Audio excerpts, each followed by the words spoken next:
بسم اللہ الرحمن الرحیم۔ السلام علیکم ورحمۃ اللہ وبرکاتہ۔ میں محمد اسامہ سرسری، تعلیم النحو صفحہ نمبر 94 آج ہم اسم تام مبہم کو پڑھیں گے۔ یعنی تمیز عن المفرد آپ نے پیچھے پڑھا تھا، اس کو منسوب کرنے والا اسم تام مبہم ہوتا ہے۔ اب اسم تام مبہم کس کو کہتے ہیں؟ وہ مبہم اسم ہے جس کی اپنی موجودہ حالت میں اضافت نہ ہو سکے، یعنی اس کو مضاف نہ بنایا جا سکے۔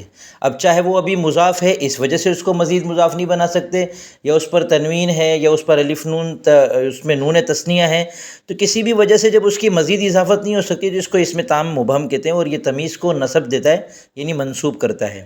تو یہ چار چیزوں سے تام ہوتا ہے، اس میں تنوین سے، جیسے عندی رطل زیتن، اور تنوین کبھی تقدیری ہوتی ہے، جیسے عندی 11 کتابن۔ اب دیکھیے رطل زیتن کو منسوب کر رہا ہے، اور 11 جو ہے وہ کتابن کو منسوب کر رہا ہے۔ تمیز کے باب میں نے تفصیل سے ان مثالوں کو سمجھایا تھا۔ نون تثنیہ سے تام ہوتا ہے، جیسے عندی قفیزانی برن، قفیزانی تثنیہ ہے اور برن کو منسوب کر رہا ہے۔ اور نون ملحق بجمع مذکر سالم سے تام ہوتا ہے، جیسے عندی 20 درہمن، 20 درہمن کو منسوب کر رہا ہے۔ اضافت سے تام ہوتا ہے، جیسے علی التمرۃ مثلها زبدن۔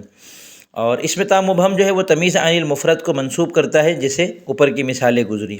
اگلی چیز ہے اسم فعل۔ یہ بھی کیا کرتا ہے؟ اپنے فعل والا عمل کرتا ہے، اور اس کو پورا تفصیل کے ساتھ ہم پیچھے پڑھ چکے ہیں، آپ دیکھ لیجئے گا، ساری مثالیں، ساری وضاحتیں، پوری تفصیل وہاں گزر چکی ہے۔